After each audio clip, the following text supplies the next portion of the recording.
to learn. We weren't. I mean, go back to slavery. They didn't want to teach us. We had to fight just to learn. So it goes back to slavery. They didn't expect us to be educated. They expected us to be working in the field. And so what has become the new slavery? The criminal justice system. So why they looking at our third grade scores? Because they're building prisons off of that. So they don't expect, the system is doing exactly what it's designed to do. We're not expected to be educated or learn. We are expected to be out there and making them money by the beat of our back. Not to be sitting as CEOs, not to be sitting as teachers. No, we were labor. Bottom line. So no, I'm not going to expect a black kid to succeed because I want them to be my slave in some capacity. And how we? And I said it because it's my show. Let's go there. How we change the tide when 60,000 of the 70,000 teachers in Indiana are white? Exactly. Say that again. 60,000 of the 70,000 teachers in Indiana are white. Teaching our kids. 150,000 students of color. So then that's a lot of bias work we got to do. Yeah. Right. So, yeah, I mean, I feel like we're going to have to do a part 2 of this show because we're going to get through one more question. Marshawn is pushing me on this question before we wrap up. Can I ask yes, you can ask the question, Marshawn. Go ahead. So I am looking for clarity and understanding from family. So I have heard about no excuses schools. Can someone explain that? I have a sense of what it is, but I want someone to explain that. Why do we have them? What are the pros? What are the cons? And I'll just leave it at that. What are the pros? What are the cons? And we'll get into the other stuff. You want to take the why they came about? Yeah. I ran one. First, I would say this. I think the narrative is out there that only black kids go to no excuses school. White kids go to them too. They just pay money to go. So when you look at a school like Culver Academy, or you look at some of the military schools that exist on the Northeast, Culver Academy's commandant explained it to me like this. You get 2 chances. If you are caught with something that you're not supposed to be with once, that's 1 chance. That's your freshman year maybe. Say, for example, if you're caught doing the same thing again your senior year, you out. You gone. You get those 2 chances, that's it, right? When you get up, I think the difference in those schools that I see from some of our no excuses schools here in the city is there is a leadership expectation and teaching and training, and we tried to do this at Tinley as well. I think we did a successful job for the most part. We could have done better. That is placed on the student. So it's no excuses because the leadership expectation is placed on the student to do what is best for the entire student body. Now, there's a bastardization of it in our school systems. So when you look at it, it can be seen as, especially when led by white folks, it can be seen as exclusionary. It can be seen as over the top. It can be seen as unnecessary. But I would say this.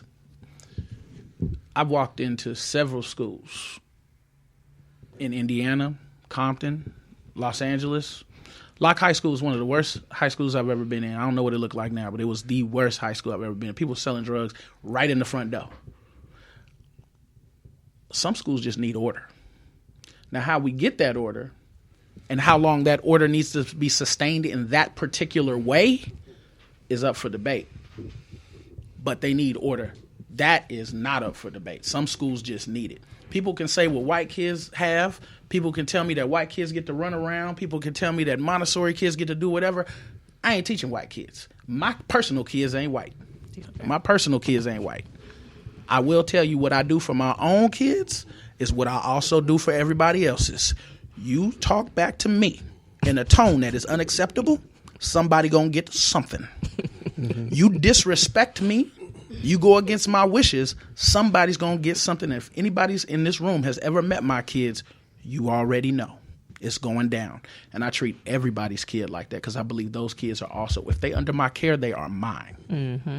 And so that's my stance on it. The pros are we get that order that we need. Mm-hmm. The cons are once we get the order, sometimes we hold on too long.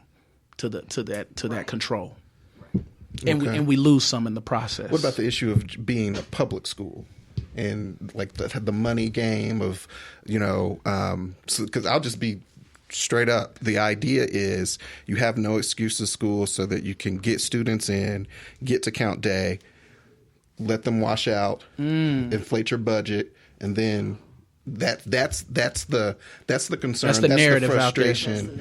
That is the issue, and it's also happening in areas where you would expect. You just kind of know kids are going to have. They're going to be coming in with issues and concerns. I can't tell you about everybody. I can tell you about my experience. So I might lose about maybe 30 students over the span to the next count day. But I would tell you I'd also gain about 45, 50. And a lot of those students will be from townships and IPS. And I'm not saying that against any township or IPS schools. I'm just saying kids move. Yep. It's just what they do. So I'm not necessarily losing kids on purpose, and I'm not taking kids either. One thing that the mayor's office does is I ran a school that was chartered by the mayor's office. They do secret shopper. So they'll call and they might say, my kid has a disability and he's been suspended 1 million times, or whatever the case may be, try to get you to not take the kid. And they try to see what your systems are and if you're exclusionary and not letting kids in. So we always knew we had to let kids in. First of all, I'm a rule follower. I got to follow the law.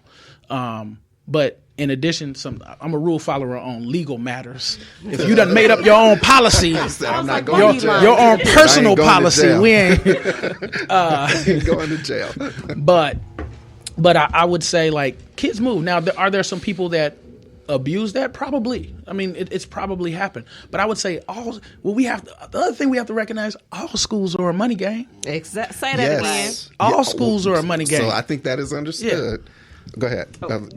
I want to get out, though, because as soon as you ask the question, I want to bring full circle everything that we've talked about. No excuses schools exist in our communities because of the inexperienced, trauma-affected, unskilled teacher or leader who is ill-equipped to relate to our kids, coupled with the societal acceptance of a parent's absence in their education.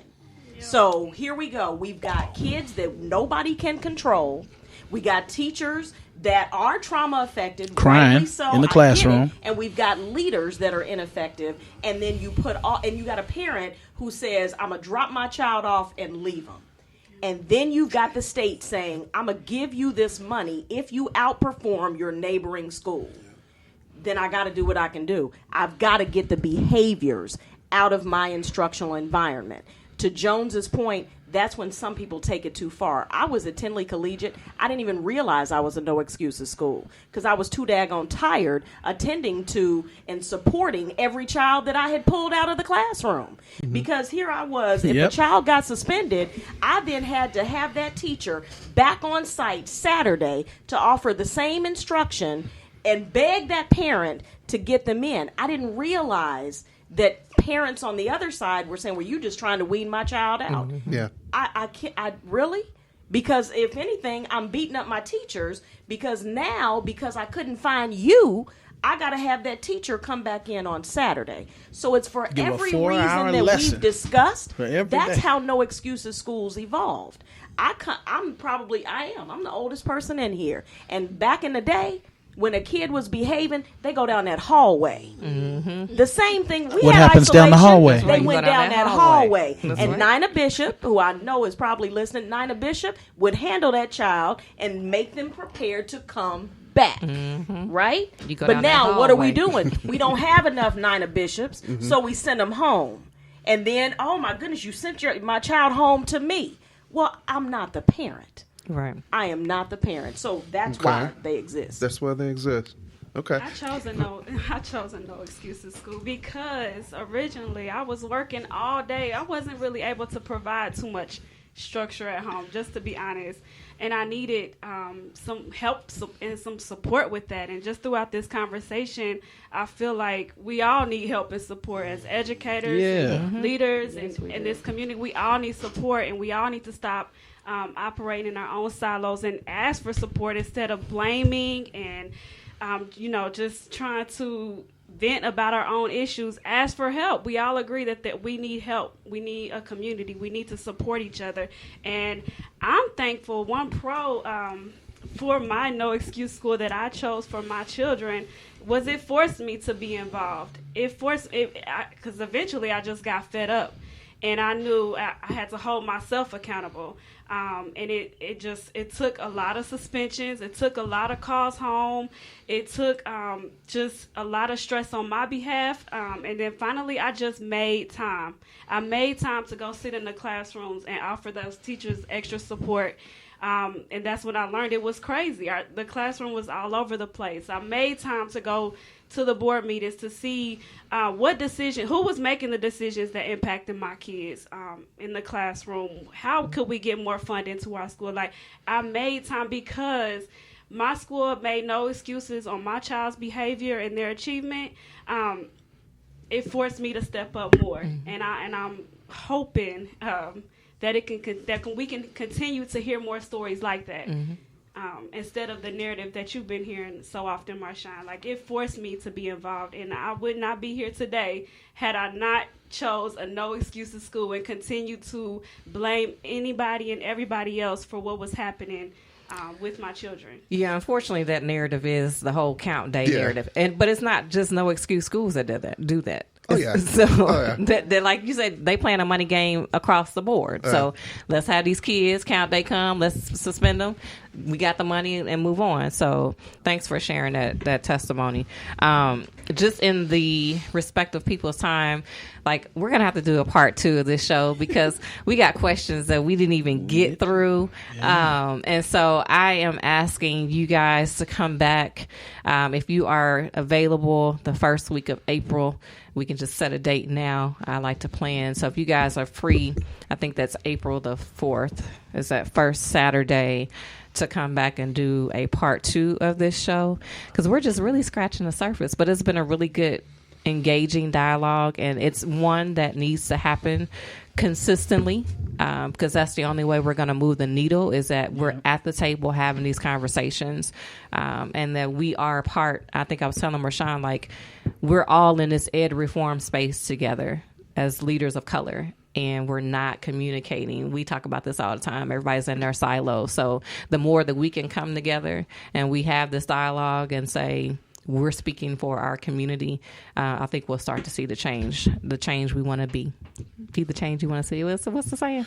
Be the change you want to see in the world. Be the change you want to see. So I think we are that change that we want to see, because I know each person sitting around this table is very passionate about what they do, and you guys wholeheartedly care about children just as I do. So I'm excited. I hope you guys have enjoyed this conversation.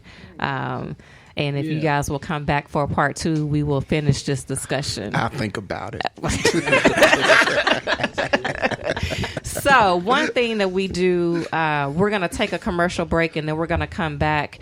And when we come back, I just want you guys, we do what's called a last call, where we leave just one final thought we want to leave with our listeners about this topic. So you are tuned in to Let's Go There with Cassandra. We are talking about Race Matters, achieving educational equity for students of color. We're going to take a commercial break, and we'll be right back.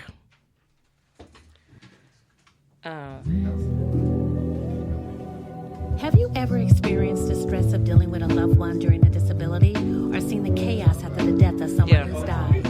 Well, Norton Estate Planning and Elder Law Firm specializes in helping guide families through such traumatic events. They're committed to helping individuals create a personalized estate plan that meets their expectations. The firm is comprised of individuals that believe in education, maintenance, and collaboration. They believe that estate planning should focus on providing you with a plan that reflects who you are, maximizes your control during life, protects you and your wishes in the event of a disability, and provides the instructions for carrying out your legacy at your death. If you're in need of wills, trust, power of attorney, guardianship assistance, Medicaid services, or probate administration, contact their office today at 317-572-8696 or visit their website at www.estateplanners.org. Norton Estate Planning and Elder Law Firm is committed to protecting your dignity and securing your legacy. You are back. You are tuned in to Let's Go There with Cassandra. We are talking about Race Matters, achieving educational equity. So we have come to the end of the show, and what we do on Let's Go There with Cassandra is